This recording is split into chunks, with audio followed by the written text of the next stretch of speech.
सुप्रभात बच्चों, आप सभी का आपकी संस्कृत की कक्षा में स्वागत है। आज आप सभी अपने पाठ्य पुस्तक रुचिरा के 6ठ पाठ को पढ़ेंगे। आपके पाठ का शीर्षक है सदाचारः। सदाचारः अर्थात अच्छा व्यवहार, या आप कह सकते हैं अच्छी आदत। इस पाठ में आपको 6 श्लोक पढ़ने हैं। इसे हम 2 भागों में पढ़ेंगे। प्रथम भाग में प्रथम 3 श्लोक और उसके अगले भाग में अंत के 3 श्लोक। श्लोक संख्या 1।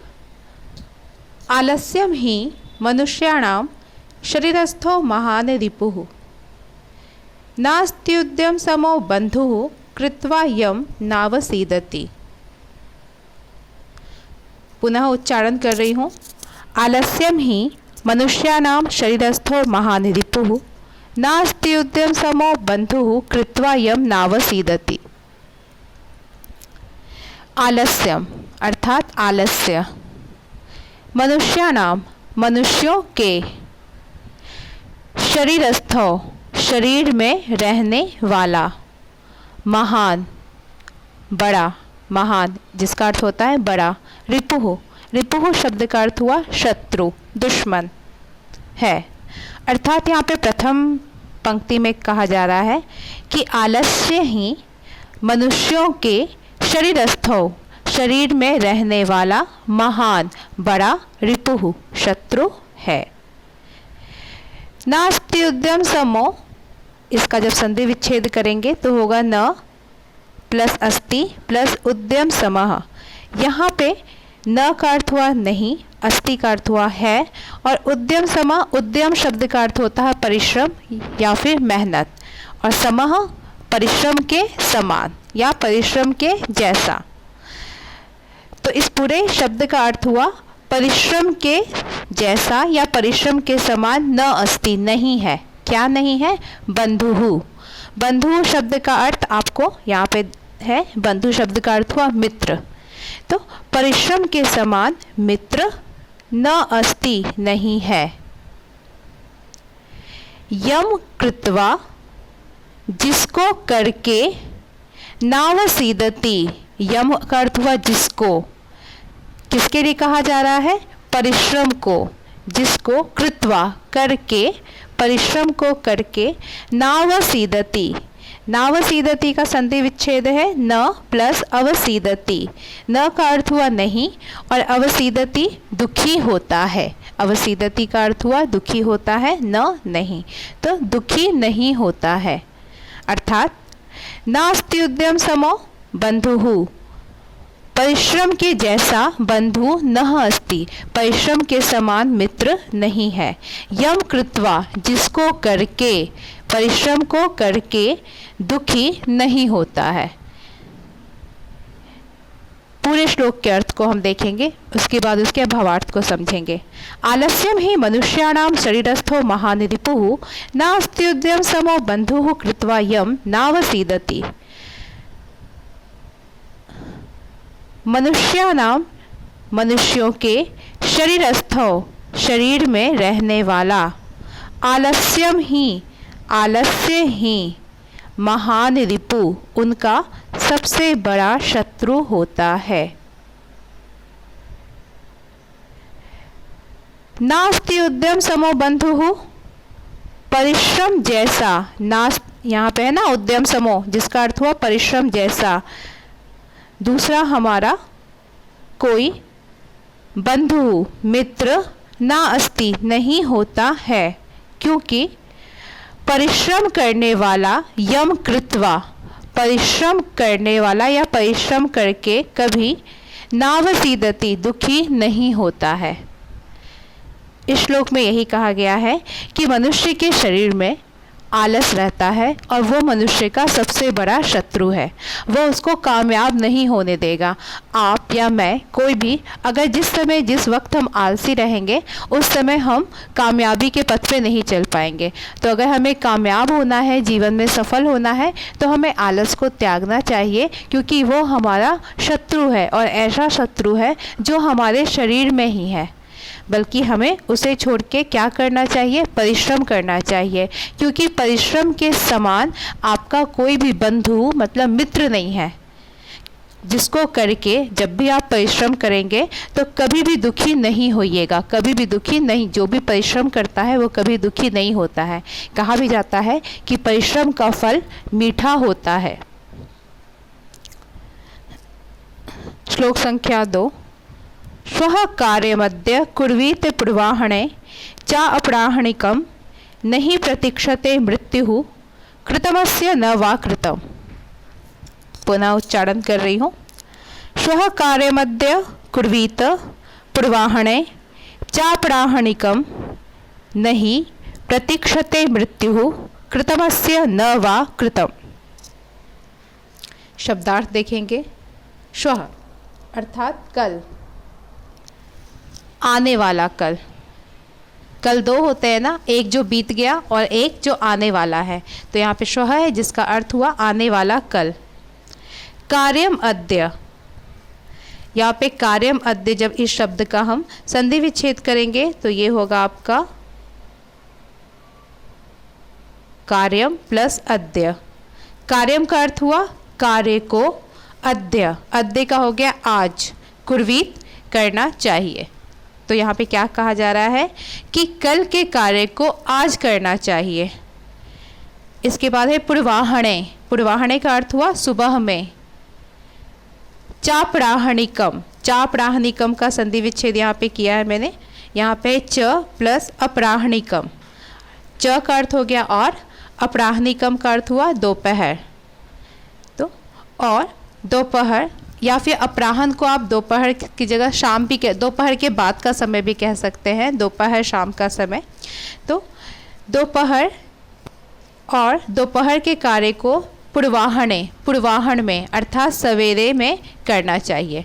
तो प्रथम पंक्ति आपको बता रही है कि श्वः आने वाले जो कल का कार्य है, कार्यम, उस कार्य को अद्य कुर्वीत, आज करे, च और अपराह्णिकम, दोपहर शाम के जो भी काम है उसको पूर्वाह्णे, पहले करे, सवेरे करे। नहीं प्रतीक्षते मृत्युः, क्योंकि मृत्यु, मृत्यु नहीं, नहीं प्रतीक्षते, प्रतीक्षा करते हैं, क्योंकि मृत्यु प्रतीक्षा नहीं करता है। कृतमस्य न वा कृतम, कृतम का अर्थ हो गया किया गया। यहाँ शब्द है कृतमस्य, अर्थात इसको किया गया, वा अथवा न कृतम, नहीं किया गया। इसको किया गया, वा अथवा न कृतम, नहीं किया गया। दूसरी पंक्ति में कहा जा रहा है कि मृत्यु कभी किसी की प्रतीक्षा नहीं करता है कि इस कार्य को किया गया है या इस कार्य को नहीं किया गया है। इसीलिए कहा जाता है कि कोई भी काम को कल पे नहीं टालना चाहिए, किसी भी काम को, बल्कि उस काम को जितनी जल्द से जल्द हो उसको पूरा कर लेना चाहिए। यहाँ मृत्यु का अर्थ आप यही मत समझिए कि मृत्यु ही हो गया। मृत्यु का अर्थ आप किसी संकट या दुख को भी समझ सकते हैं कि कुछ भी दुख या कोई भी संकट कभी भी आ सकता है, तो आप उसके पहले ही अपने काम को कर लो। यहाँ पे पूरे श्लोक का अर्थ है, श्वः आने वाले कल का कार्यम अद्य, कार्य अद्य आज करें, कुर्वीत करें, तथा दोपहर का कार्य अपराह्णिकम, कार्य पूर्वाह्णे, सुबह करें। निश्चित रूप से मृत्यु नहीं प्रतीक्षते, मृत्यु प्रतीक्षा नहीं करती है, निश्चित रूप से मृत्यु प्रतीक्षा नहीं करती है। अस्य, यहाँ शब्द है ना कृतमस्य, यानी अस्य कृतम, इस कार्य को कृतम, कृतम का अर्थ हुआ किया गया है, इस कार्य को किया गया है, वा अथवा न कृतम, अथवा नहीं किया गया है, इस कार्य को किया गया है अथवा नहीं किया गया है। श्लोक संख्या 3। सत्यम ब्रूयात् प्रियम ब्रूयात् न ब्रूयात् सत्यम प्रियम, प्रियम च नानृतम ब्रूयात् एष धर्मः सनातनः। पुनः उच्चारण कर रही हूँ। सत्यम ब्रूयात् प्रियम ब्रूयात् न ब्रूयात् सत्यम अप्रियम, प्रियम च नानृतम ब्रूयात् एष धर्मः सनातनः। यहाँ पे आप देखिएगा बुढ़ियात शब्द का प्रयोग पुनः पुनः हुआ है। बुढ़ियात शब्द का अर्थ होता है बोलना चाहिए। सत्यम, सत्यम का अर्थ हो गया सत्य, तो सत्यम बुढ़ियात अर्थात सत्य बोलना चाहिए। प्रियम बुढ़ियात, प्रियम बुढ़ियात अर्थात प्रिय बोलना चाहिए। न बुढ़ियात नहीं बोलना चाहिए। सत्यम प्रियम, सत्यम प्रियम इस शब्द का यहाँ संधि विच्छेद है। सत्यम प्लस अप्रियम, अप्रिय मतलब जो अच्छा नहीं लगता है सुनने में, जो अच्छा नहीं है, अप्रिय। और सत्यम सत्य, अर्थात क्या बोला जा रहा है पहली पंक्ति में कि सत्य बोलना चाहिए और प्रिय बोलना चाहिए, लेकिन अप्रिय सत्य, जो सत्य सुनने में अच्छा ना लगे, न बुढ़ियात, वो नहीं बोलना चाहिए। अप्रिय सत्य नहीं बोलना चाहिए।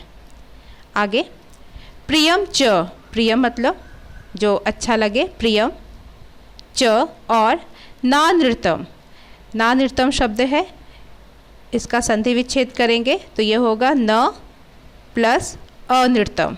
न का अर्थ हुआ नहीं और अनृतम शब्द का अर्थ हो गया असत्य, तो यहाँ इसका अर्थ हुआ और असत्य नहीं। कैसा असत्य? प्रियम प्यारा, प्यारा असत्य न नहीं बुढ़ियात बोलना चाहिए। यानी कि यहाँ पे आपको 4 तरह की बातें बोली जा रही हैं। पहली सत्यम बुढ़ियात, सत्य बोलना चाहिए। दूसरी बात प्रियम बुढ़ियात, प्रिय बोलना चाहिए। न बुढ़ियात सत्यम प्रियम, और कभी भी अप्रिय सत्य न बुढ़ियात नहीं बोलना चाहिए। कोई ऐसी बात हो जो सत्य हो लेकिन अप्रिय हो तो उसको नहीं बोलना चाहिए। अर्थात अगर आप उसको बोलो भी तो इस प्रकार से बोलो कि ये बुरा ना लगे। उसके बाद चौथी बात क्या है आपको? और प्रिय, झूठ भी नहीं बोलना चाहिए। ऐसा ना हो कि आप प्रिय लगाने के लिए, अच्छा लगाने के लिए कुछ झूठ बोल दो, ठीक है? तो प्रिय झूठ भी नहीं बोलना चाहिए। एष धर्मः सनातनः, एष यहाँ पे होगा एषः, यह धर्मः, यह धर्म सनातन, सनातन है। सनातन अर्थात जो सदियों से चला आ रहा है, जो पहले सालों साल पहले भी आदिकाल में भी जो था, आज भी जो है और आगे भी यही रहेगा। सनातन मतलब जो सदियों से चला आ रहा है, हमेशा रहेगा। तो ये जो नियम है कि हमेशा सत्य बोलना चाहिए, प्रिय बोलना चाहिए, अप्रिय सत्य नहीं बोलना चाहिए और प्रिय झूठ नहीं बोलना चाहिए। यह हजारों साल पहले भी ये नियम था, आज भी यही है और आगे भी यही रहेगा। तो यह सनातन धर्म है। इस पूरे श्लोक का अर्थ यहाँ देखेंगे। सत्यम बुढ़ियात, सत्य बोलना चाहिए। प्रियम बुढ़ियात, प्रिय बोलना चाहिए। न बुढ़ियात सत्यम प्रियम, अप्रिय सत्य नहीं बोलना चाहिए। च और प्रियम, प्रिय। नानृतम, यहाँ पे 2 शब्द है, न प्लस अनृतम। असत्य नहीं बुढ़ियात बोलना चाहिए। एष धर्मः सनातनः, यह सनातन धर्म है। धन्यवाद।